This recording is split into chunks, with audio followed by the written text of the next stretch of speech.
Well, hello. So, I had a very effective weekend. I'm gonna start hammering out some of the nitty gritty, just because it's starting to get a little annoying. So for starters, I went way too long. So catch can, this is poking into the hood, so I've got to fix this. And then a really big one is I need a datalogging button. In all of the Hondas I've ever built, I have a button for datalog. And the reason is that you have onboard datalogging that you can set by engagement points. So like, you know, once it hits a certain boost level or something like that. The problem with that is that it's not great for drivability tuning. So if I wanted to tune, like for instance, last night I was driving and there was breaking up 6th gear around like 2200 RPMs.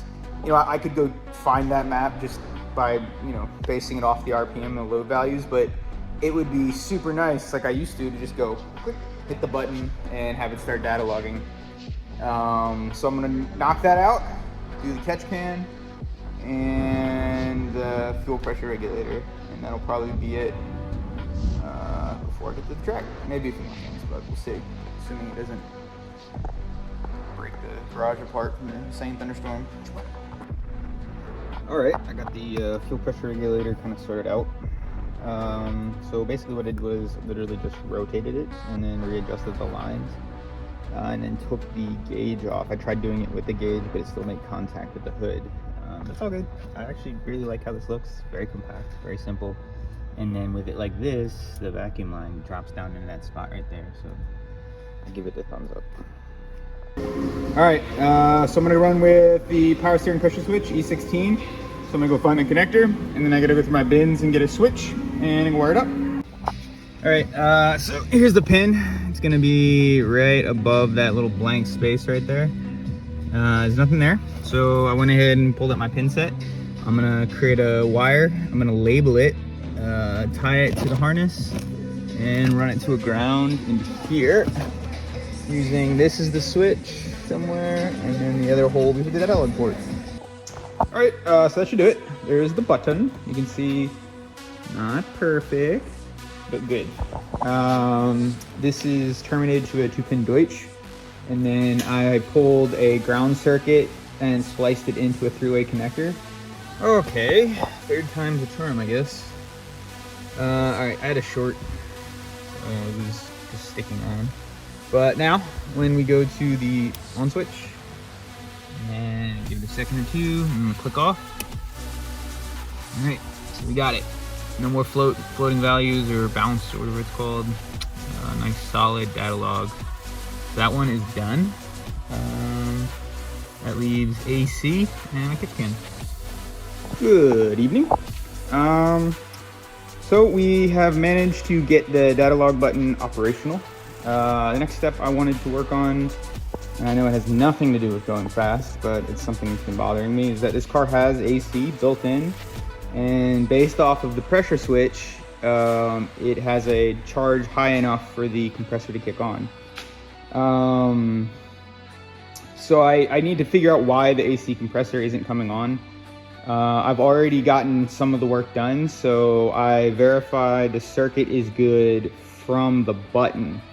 And then I checked the button to the ECU and the datalog, some oil, and there is no signal from the button to the ECU, or there wasn't. And so that is the beginning of the problem. I need to figure out why the button, because the way this works is the AC system looks at the pressure switch, you know, looks at the pressure switch, determines if it's okay to use the AC compressor, then sends the on signal to the ECU.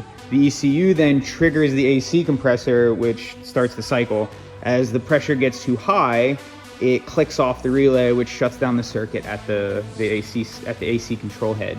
So it's real simple. So I really just need to get into the back of the connector on the ECU and check the signal. And once I get verifiable signal button press at the ECU, the AC should just at least turn on. I should start getting cycle at the compressor, and we'll see where we're at from there, because the system's been sitting for a long time, so chances are it might need a little love.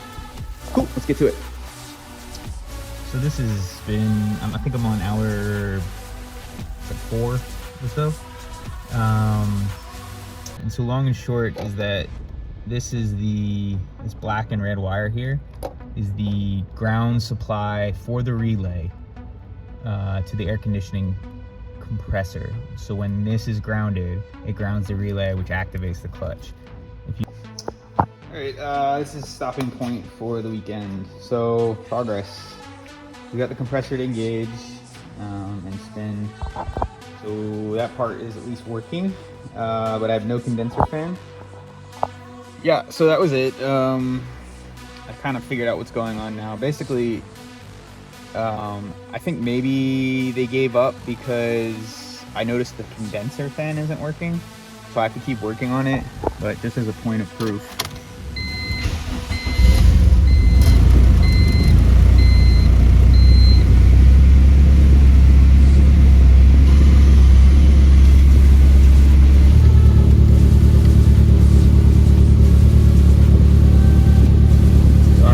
Definitely coming on, and it is getting cooler.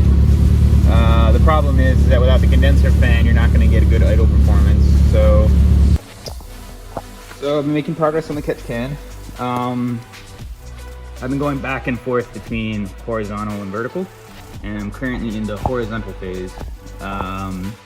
So I've got my filter. It's ridiculous, but it's whatever.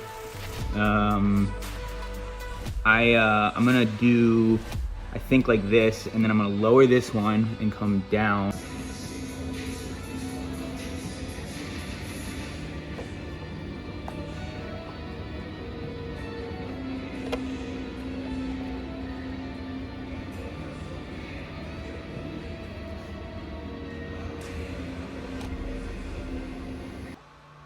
Welcome back. Well, I got a haircut. Just kidding.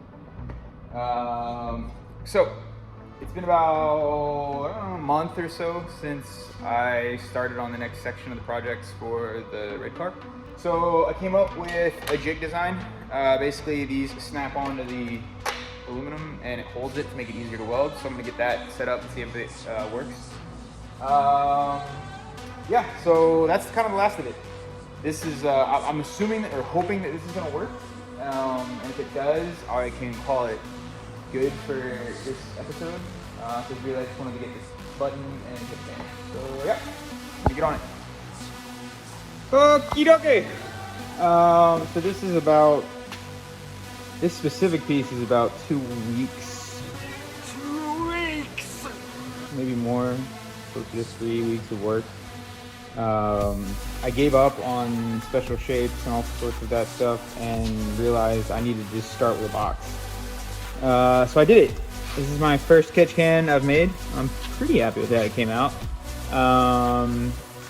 I offset these on purpose to give some more room for the tubing. I have a 3D printed bezel with the air filter. I'm going to redesign the bezel and put the drop points on the sides. And then I welded in the brackets, and it's pretty taut. It is kind of sitting on the motor mount, so I don't know if that's going to cause problems. I might need to put some kind of bushing there. But yeah, it came out great.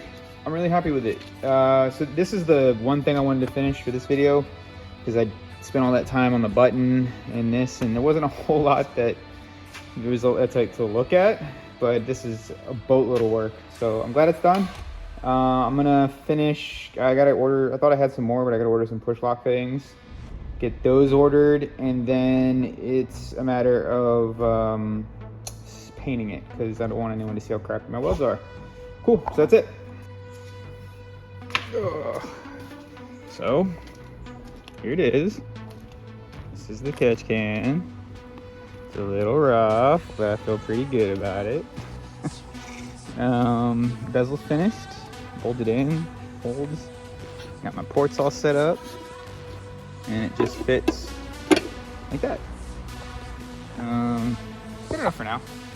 I could think of a couple ways it could be better. For one, maybe have it square, as you can see. It's not perfect. I did want to do one last little touch up and get it all painted up, nice and clean. Paint always makes the imperfections pop. Oh man! Again, I'm really happy with this. I've been struggling to make anything out of aluminum for the longest time, so something at all is good for me.